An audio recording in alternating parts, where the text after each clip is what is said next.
தற்போது கிடைத்திருக்கக்கூடிய செய்தி, முதலமைச்சர் மு.க.ஸ்டாலின் அறிவிப்பு ஒன்றினை வெளியிட்டிருக்கிறார். அதன்படி நான் வெளிநாடு சென்றாலும் தொய்வின்றி பணிகள் தொடர வேண்டும் என அவர் அமைச்சர் மற்றும் அதிகாரிகளுக்கு வேண்டுகோள் விடுத்திருக்கிறார்.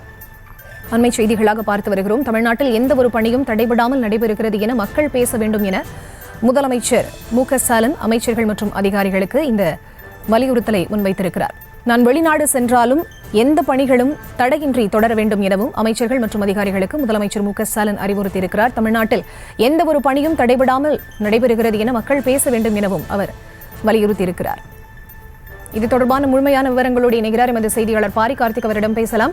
வணக்கம் பாரி கார்த்திக். இது தொடர்பாக முதலமைச்சர் மு.க.ஸ்டாலின் அமைச்சர்கள் மற்றும் அதிகாரிகளுக்கு வலியுறுத்தியிருப்பது என்ன?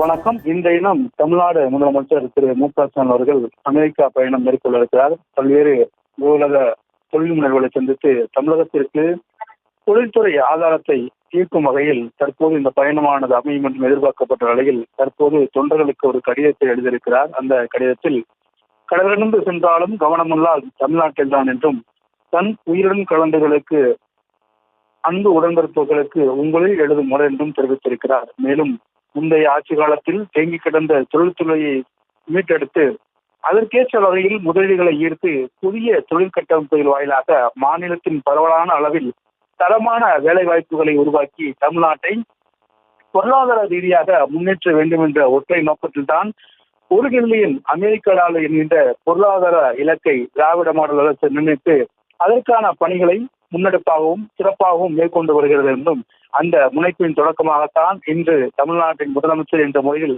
உங்களில் ஒருவராக அமெரிக்கா பயணிக்கிறேன் என்றும் தெரிவித்திருக்கிறார். திராவிட மாடல் ஆட்சி அமைந்ததிலிருந்தே தமிழ்நாட்டின் தொழில் வளர்ச்சிக்கு கொள்கைக்கும் வகுக்கப்பட்டு பல்வேறு துறைகள் சார்ந்த முதலீடுகளை கொண்டு வருகே இருக்கிறோம்.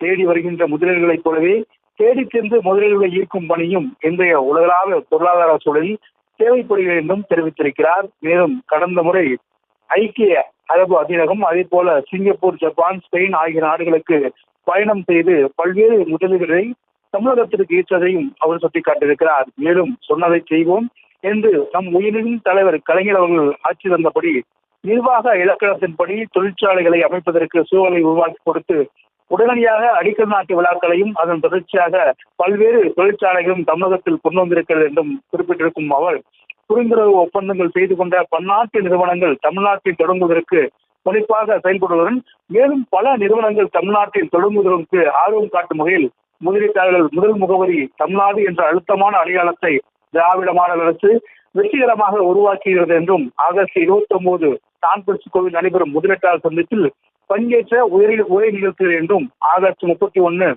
புலம்பெயர்ந்த தமிழர்களை சந்தித்து பேசுகிறேன் என்றும் தெரிவித்திருக்கிறார். மேலும் அந்த வரலாற்று சிறப்புமிக்க நினைவுடன் ஏறத்தாழ 43 ஆண்டுகளுக்கு பிறகு தமிழ்நாட்டிலிருந்து முதலமைச்சர், அதுவும் திராவிட முன்னேற்ற கழகத்தின் முதலமைச்சர் உங்களில் ஒருவராக தான் அமெரிக்கா செல்ல இருப்பதையும் மகிழ்ச்சியோடு தெரிவித்திருக்கிறார்.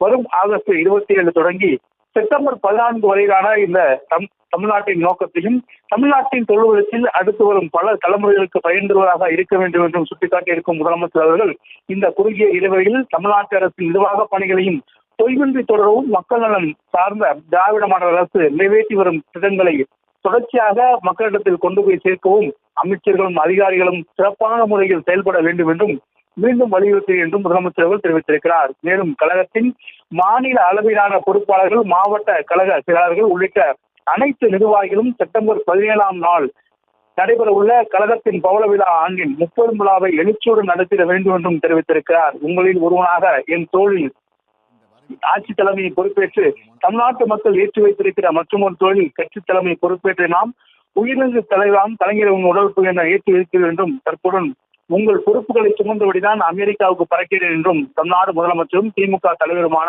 திரு மு.க.ஸ்டாலின் அவர்கள் தொண்டருக்கு மடல் வாயிலாக தெரிவித்திருக்கிறார். விவரங்களை வழங்கியமைக்கு நன்றி பாரி கார்த்திக். செய்திகளை உடனுக்குடனும் துல்லியமாகவும் தெரிந்து கொள்ள சப்ஸ்கிரைப் பண்ணுங்க.